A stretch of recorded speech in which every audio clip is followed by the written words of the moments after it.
Now at T-Mobile, be thoughtful, even if it's accidental. I had no idea T-Mobile gave you another Samsung phone when you buy one. I'm totally gifting one to my wife. I'm so thoughtful. You mean accidentally thoughtful. Renew holiday together at T-Mobile. Great things come in twos. Buy your favorite Samsung Galaxy phone and get one free after prepaid card. That's one to gift and one for you. Visit a T-Mobile store today. If you cancel, remaining balance is due. Full price $820 plus tax. Finance agreements and new line required. We're back to the Neil Haley Show in the Total Celebrity segment, and I am excited to have this guest on. The reviews for this movie are fabulous, and it's such an interesting story. So I'm excited to welcome the program the director of My Friend Dahmer, Mark Myers. Mark, thanks for calling. How are you? Thanks for having me on. This is going to be fun. Oh, it's going to be a blast because as a former teacher and tutoring and consulting company, when I look at kids in their young age and say, well, how are they going to turn out? This is a perfect explanation of something that happens in My Friend Dahmer, looking back to the high school Jeffrey Dahmer. And I'm sure when someone approached you to direct this, you started thinking about it and said, wow, I never thought about how people act when they're younger, how it could lead to something as horrific as what Jeffrey did. Well, exactly. I mean, I found the book, fortunately, before I was given a copy of it, before it was actually on bookshelves. And so I immediately read it cover to cover and reached out to the author and expressed my enthusiasm for wanting to turn it into a movie. And that was back in the fall of 2011. Wow. So it's been a project that my producing partner and I have worked on ever since. And I separately I was looking at a lot of graphic novels around that time, looking for, source material, and separately thought that the idea of a portrait of a serial killer as a young boy would just be an interesting concept for a film. Never anticipating that I would come across a book that was nonfiction, right, based on a real guy of such infamy. So how did you find the book? I mean, were you just searching on specific things, or did you, because I interviewed him at the Miami Book Fair. I was not there. But I broadcast there every year. And that was just so intriguing when I heard about it. And then seeing it come back out when a friend of mine was just searching the internet for Jeffrey Dahmer stuff and seeing a movie. And that's when my interest really got intrigued about this. I was at Comic-Con New York, walking around and setting up meetings to sit down with a bunch of publishers, and that was just a very easy way to make some FaceTime with them. And so through that process, I developed some relationships that led to me being given an advance copy of that book. So it was just part of, I guess my due diligence as a filmmaker in search of new stories. Okay, so once you read that book cover to cover, you say this is definitely an opportunity for a movie. But as a director, a producer, a creator, in so many ways, Mark, it's a very interesting process, isn't it? Because it doesn't happen overnight. You can't just say, okay, I'm going to make a film. Let me get the funding and go. Right? It's a process. It can be a painful process at times, but there was just so many fascinating things involved in the details of the story that I never lost, focus or enthusiasm for developing the script, and then eventually with that working with other producers to, find all the resources and the talent and the connections in Ohio so that we could film there. So there's just so many steps that you go through that looking back now, I honestly once in a while just can't believe we made it all the way to the end, and now the movie's just being shared in theaters, because it's been an incredible journey over the last couple of years. A lot of perseverance, some moments of great luck. Yeah.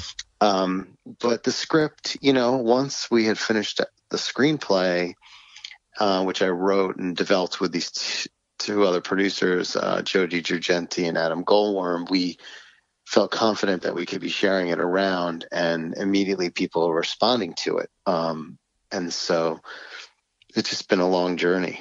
So let's just jump into Ohio. Okay, so I don't know I mean, you find things on the internet, you find little things. I can't really study. I've watched the trailers, I've different things, but then you bring up the word Ohio. I got trained as a professional wrestler in Ohio, Mark, so I know those towns in Ohio like the back of my hand, and did the independent scene in Ohio. So it intrigues me as a Pittsburgher to say Ohio. Now, so you think of Jeffrey Dahmer, you think of Milwaukee, right? Where he did all the killings, right? It was in Milwaukee, right? Am I correct? Right. Yeah. Except for his first one, which was very soon after he graduated from high school. And so our film is set in high school around, during his adolescence and what it was like for him to be a teenager, based off of this book, this nonfiction book from a guy who wrote it, Dirk Backdorf, who actually grew up with him. So he knew him firsthand only in high school. And so that was a very unique perspective that he had. And I was only focused on the spirit of that book, which was set in Ohio, in Akron. I got so into the details that beyond just recreating the 70s, 1977 and 78, we also, I filmed at Jeffrey Dahmer's actual childhood home because it was still standing there in Akron, Ohio. Wow. Because it felt like, because that house was still there was no reason not to try to film there, and the owner of the house was more than willing to allow a film production to come through, and it just adds another level of detail. And I've said this before in other places, but I think for all of us, our childhood home holds a certain amount of meaning in who we end up becoming. Like, our earliest of memories about how we develop as a person are somewhat formed within those walls and within that home life. And so it felt specific and authentic for me to do the same thing with this film that was about the Jeffrey Dahmer as a teenager. Now, I'm going to be the devil's advocate right off the bat, Mark, in the fact that Durf went ahead and wrote the book, and again, right. Books, people, books. He had success with the book and everything, but when you put it out into a movie, there are going to be people frustrated saying, "Why are you telling this story?" Especially recreating this whole thing in Ohio, going to the house and everything. So, what was the feedback from kind of anti people that are not, into this horror genre or this real mysterious investigation of a serial killer? What kind of drawback did you get from some of those people? And saying, well, what are you doing this for? Again, especially when he murdered 17 people. Right. So there's the argument that I've read, because honestly, I've shared it at film festivals all around the U.S. and also in some international places as well, in Europe and Australia and stuff, before its theatrical release. And very rarely, if ever, have I come across anyone in those that challenged me on why I dared to make this film. It was really only in maybe comments online and maybe a couple reviews that were few and far between that sort of asked that question about kind of like, how dare you tell the story? Because I think once someone sees the film, it's quite obvious that it's really about the making of a monster. Yes. And so that's important. That's kind of relevant, how you see how we shuttle a teenager along, how they slip through the cracks, how our friends, family, teachers, other people in the community can all sort of either miss the signs or ignore the signs of a troubled, misunderstood teenager, and how that may then result in something far worse down the road. And he's obviously one of the most extreme cases. So there's something very relevant about the story today. And I think that comes through the most through the film. But if there's anyone that goes like, how dare you, you made me sympathize with Jeffrey Dahmer, I was like, I'm not trying to be flippant. It's just that he was a human being too. Yes. And he grew up not in a cave, but he grew up in a house and had a family, and he rode the school bus, had homework, had friends, or tried to have friends. And it's an interesting part of someone's life to better understand, rather than just plastering any of these people over the news and just calling them monsters. There comes no understanding for where they come from. And this was a window into one man's, unique youth. Exactly. Well, we're chatting now with Mark Myers, director of My Friend Dahmer, in theaters now, and you got to go to the website to check it out, and that's how I found out it was going to be in Pittsburgh. I've been working on this interview with Mark for some time, and I'm finally glad that I've waited for the director to talk to me about this film. And again, it's going to be in Pittsburgh this weekend for Pittsburgh fans, and we'll tell you all about it. And for about 7 days in the South Side Works, and we'll talk about that and the availability and all that at the end of this interview. And then to check out, because again, we have people all over the country. If your city has not gotten the film yet, it's very simple, Mark. You just got to make sure you find an independent theater that wants to play it, right, Mark? That's another big thing of this, that to get it in as many theaters as possible. Yeah, exactly. I mean, we're starting to, tomorrow as we open in Pittsburgh, it'll be the beginning of our, I'm losing track, but I think the beginning of our 5th week in cinemas. And we're now expanding to over 100 cinemas around the country.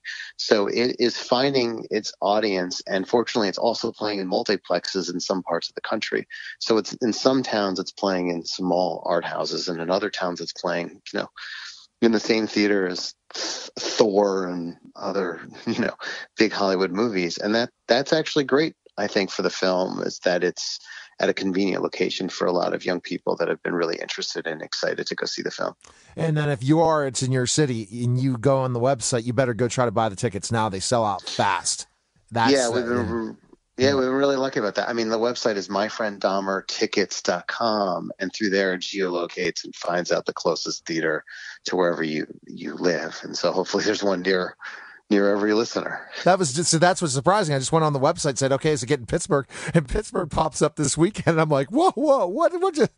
Yeah. They were supposed to. So that's a great thing to have that geo thing, and then they're able to pick that up. That's definitely, I'm sure, helped you for sure. Yeah, my very first short film I made right after college, the first film festival ever invited to, if I recall, was in Pittsburgh. And I got so enthusiastic, I jumped in a car and drove out there to be there for a couple of days in Pittsburgh at the film festival there. And it was just the beginning of me sharing my work as a filmmaker with audiences. So it's a great city, as you know. I really enjoyed the few times I've been there.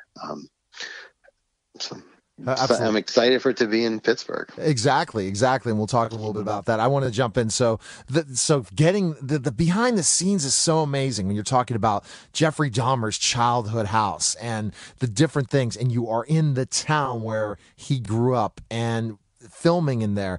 And it's got to be interesting, especially neighbors, right? That knew that they grew up with Jeffrey Dahmer, right? You think about Durf, but you think about other people that were really close to him. There's a lot of people from the community that we met through course of filming that were really supportive of, one, that we're making a film in the neighborhood, and many of them even had children that were now extras in the film as high school students that had gone to school at that same moment in the same high school, and they knew the story, and they knew that it was also a very tragic, sad story about him while he slipped through the cracks. So they were, helpful and grateful that we were making the movie. I even then met some of the other childhood friends of Jeff and the author Durf, and a few of them hung around set with us while we were filming on a number of days. So I did get to meet a bunch of people from the community, and that just added another level of meaning to what we were trying to do. That it was based on some real people and a real moment in time. Exactly, and that's fabulous. So I was reading up on the story, and I think the really interesting thing is that bullying is definitely involved in this, Mark, and the fact that Jeffrey was not treated well in school, and he had a bad family life, but also he was not one of the coolest kids in the school. And that's the other thing that you see when you're developing somebody to get the mind of a serial killer, is the suffering that he went through as a child. Right. I mean, he's being bullied, but he's also finding a way to remain invisible and not be the primary target of the bullies. And so there's something about the way in which that continues to be a thread in his life, the fact that he's not getting either caught or noticed. So while he's drinking at school, behind the school, teachers aren't pulling him over in the hallways It's just that he remains invisible except for a bunch of band nerd friends who think he's funny and off kilter like they are, and they sort of invite him into their fold. And true story, as it's in the movie, they all name themselves the Dahmer fan club, and they would do odd things on school grounds to entertain themselves, like he would throw epileptic fits in the hallway to just sort of like shock the other students, and other pranks like that. And so that kind of stuff is, common high school hijinks that's in the movie. Wow. Yeah, absolutely. And that's, and especially the 70s garb and everything. You have an all-star cast. That's got to be something for sure. Like you said, you had no money at the start. You had to go raise money. You have to come up with this plan. You have to go out and figure out distribution and all these stuff, go to the film festivals, but getting the actors and actresses in this film, that's a challenge too, Mark, especially as not a very, very well-known director, that you're in this business and saying, hey, I have this great idea. Now, will you be in my film? And I don't know how much I could pay you on this, but this would be a great opportunity because I think this is going to go really over once it gets out there. Right. I mean, as a screenwriter, first off, I've come to realize that you hope that you make a strong enough screenplay that when it is shared with certain actors that you either want to be attached to the project, or they're given the script through like other channels, like their agent or something, that it strikes them in a very personal way so that they're very compelled to want to play the role that you're interested in them doing. And fortunately, that's what happened here. The same way that I connected with Ross Lynch, who was finishing his career at Disney, or Anne Heche, who plays his mom, or Vincent Kartheiser, who plays a neighborhood jogger, and we know him from Mad Men. All of these actors, they just saw something that they had to do, which was be in this movie because they liked the roles. And that makes it somewhat easier, but it's still, it's never really easy with an independent film. You really do have to professionally beg to get investors and all that other kind of stuff. Absolutely. So how do you approach those people, especially when you talk about getting Ross on and Anne Heche? How did you kind of get them sold that this would be a great film for them to be in? Well, I had meetings with agents and to talk about the project, and as they would then read it, they would either be sharing it with people that they represented, or our casting director and our team would be figuring out who we thought would be perfect choices for each of these roles. And then the script starts to work its way through and get shared that way. But fortunately, the other thing that happened is the script landed on what's called the Blacklist at the end of 2014, which is like an annual survey in Hollywood of the favorite screenplays that executives have read over the past year that haven't yet become a movie. Okay. And once that script landed on this thing that is a good thing, it's called the Blacklist. Okay. It then started to circulate much more vigorously within the community, and I started meeting with lots and lots of actors. So eventually, I had a meeting with Anne Heche, as I was meeting with lots of actresses that could have played that role, and we really, really hit it off. The same thing happened with Ross. I must have met with over 100 young actors that could have been any of the young teenage roles, and some of them, based on likeness, I could have considered for the Jeffrey Dahmer role. But when I met Ross, I wasn't really familiar with his Disney work, but I really hit it. Yeah, I hit it off with him. He has an uncanny resemblance, ironically, to Dahmer, but also I just found him to be enormously talented. He's originally a dancer, he's a singer, he's an actor, and I started watching the Disney shows. And in Austin Alley, or the Teen Beach Movie, even though that's, it couldn't be any more different than the script, I could see how talented he was, and I sort of knew that I had a hunch he could fully inhabit the role. And so then he went through the auditions like everyone else. And, but I was pretty locked into him as the lead pretty early on after I met him. And so, there were auditions with all the other teenage roles, and meetings with all the sort of older adult roles. When actors get a little older, they tend to have meetings more than audition. I gotcha. Yeah. Gotcha. And so this is again a huge thing for Ross because of just kind of getting out of that character in Austin and Alley, and meaning playing Austin. That, you know, if you're any kid that watches Disney, he's typecasted. So putting him in this role shows lots of producers and directors out there, hey, he can play something like this. This guy's got talent. And he's a total pro. He is a total incredible actor who, when I audition, one thing I'm looking for is just like to see how versatile the actor is. That once we're out there making the movie, if we need to change something on the spot, that I know that an actor can make an adjustment and sort of change with the circumstances as we realize something about a scene. And not only did I feel like he could be the character, I saw how versatile he was as a performer. And that means a lot. So the film festivals were the big thing before getting it into the theaters. So you did the whole film festival thing first, correct? Right. Like, we had our world premiere at the Tribeca Film Festival in April, and ever since it's being shared at film festivals all over the place. So once that news broke, we started getting invited elsewhere as well. And you use that as a way of sharing the film and keeping it, you know, sort of in front of audiences until the sort of, fortunately, it was also sold to FilmRise, which is our U.S. distributor. Mm-hmm. And so we use the festivals as a way of keeping it, you know, in front of audiences until its actual release date, which was at the top of November. So it's been playing in just regular cinemas ever since. We're waiting for VOD, okay? I want to get to Pittsburgh. We'll see if I get the opportunity to go. No, it is in Pittsburgh, but I have to look at my plans with 5 kids and my craziness. But we wanted, yes, 5 kids.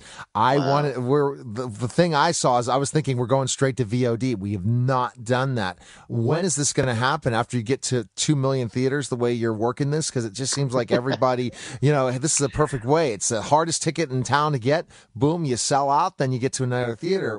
When are you thinking of putting this on as a VOD? Well, the distributor determines that, but our plan is that it's at least going to be playing in cinemas for 90 days and start at the beginning of November, before it would even appear on iTunes and video on demand. At that time, it'll be a whole other adventure with this film, because now anyone can get it if it didn't come to their city through cinemas. But we've been very fortunate that every week we've been expanding its reach, and so hopefully it can play in, you know, anywhere in America over the course of through January and beyond. Well, that's got to make you excited. It's a different way, but I love it because it makes it so, hey, I really want this in this theater. This looks great. This is fantastic. And it's a must-see, and it becomes almost like a party in a certain way, right, when it comes to the theater, right? Because it's not like you go to the theater and say, oh, it's going to be here for 2 months. No, it's only going to be here for a short period of time. Yeah, I mean, you know, in New York, we opened up a month ago, and we've been having really large crowds coming to see the movie every day. And the same thing has been going on really strong in other parts of the country too. There's just something about this movie and the story. There's people that are just fascinated by serial killers and true crime and Ross, or they know the book, or they just read the reviews that have all been coming to the movies. And so, you know, it's not a big superhero flick, but there's been a lot of young people who have been road tripping, even, I've noticed, to see this film in various parts of the country. And I just think that's really cool. Hey, I was thinking of road tripping it before it came to Pittsburgh, but now it's on the weekend. It's like, okay, maybe during the week I'll have to look and see if I end up making it out there or not, because I'm busy, as you know, as talking about 5 kids. And you have 5 kids. Like, that's understandable. But you know, there's people that remember the 70s. They come see the movie because it reminds them of then they were in high school. And then there's other people that were born even after Jeffrey Dahmer was in prison that didn't even know that much about him, and they're really now discovering who he was as a monster through this film, and then going to Wikipedia and reading all the horrible things that he actually became. It's intriguing, and that's what happens. And when people find out about Jeffrey Dahmer, there we go. Don't want to spoil anything more of the film. Best place we can find info on you, Mark, and we could follow you and check you out. And then everyone, I'll just tell you right now, it's for Pittsburgh people, it's at Southside Works Cinema, 425 Cinema Drive, 27 East Carson Street, Pittsburgh, PA. on December 1st, 2nd, 3rd, 4th, 5th, 6th, and 7th. I think that's where we're going on that. And then it's in all theaters all over the country. So just go to myfrienddahmertickets.com right now. And if it's not been in your city, you get a committee and you get those people out there to see this film, because I didn't know if it would come to Pittsburgh or not when I talked to your team. And then finally, I luckily went on the website, so I got the opportunity to talk to you, because you really know this film. I could see the passion, and I could see an understanding as a filmmaker why you wanted to make this film after talking to you. And I love the stories, because that's passion that you have as a director and writer, for sure. Thank you. Yeah. I mean, Durf, actually, the author of the book, he went to art school in Pittsburgh right after he graduated from high school in Ohio for a short period of time before he, I guess, left. But he started his sort of career there, I suppose. And he'll be back this weekend for some Q&As. So if you go on if you find us on any social media channel at My Friend Dahmer, like on Facebook, Instagram, or Twitter, that'll then give you all kinds of info on when he's appearing in Pittsburgh and all the other information about the film, and you can find some reviews that way. And then I'm personally just Mark Myers is my Twitter handle. That's MarcMeyers. We're going to stay in touch, Mark, because I'm waiting for it to be on VOD. That's for sure. Because and I'm hoping maybe you'll get to see the film this weekend. We'll have to see again. Like I told you, my schedule, you would be shocked. It's just like last minute. Let's get this out there. Let's promote it in Pittsburgh. And is there a chance after it goes through Pittsburgh, it can come back through Pittsburgh again, or is it just pretty much does that work? Yeah. Well, the way it works is that if it does really well, and we feel pretty confident that we'll in Pittsburgh this weekend, then theaters ask for it to stick around for at least another week, if not longer. So really, if you want to see the movie, you got to go see it in the first week, and then that helps strengthen its possibility of sticking around.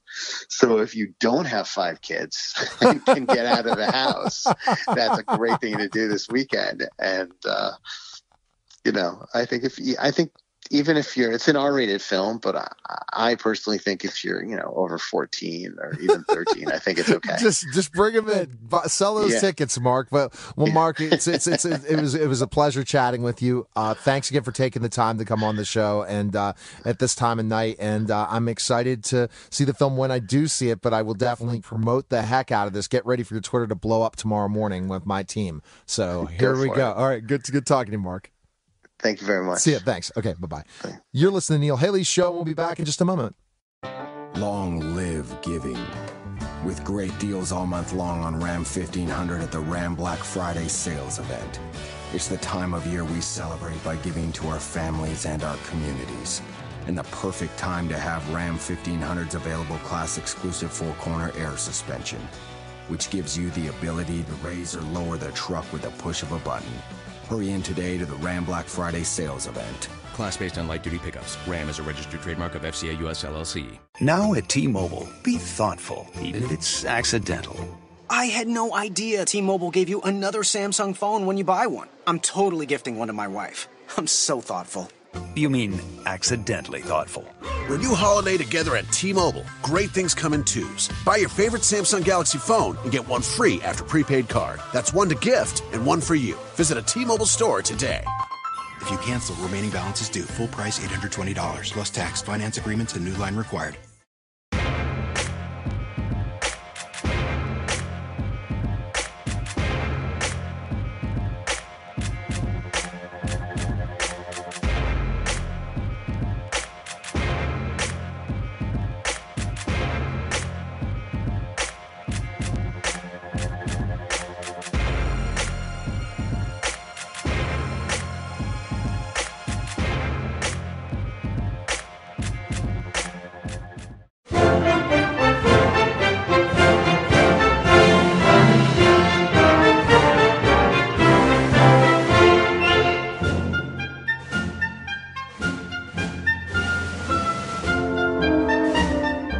Hi, Bethel Park.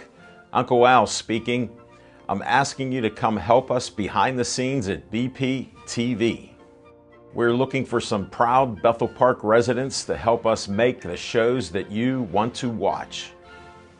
For more information, contact Station Director Dave Cable and we will see you behind the cameras at BP TV.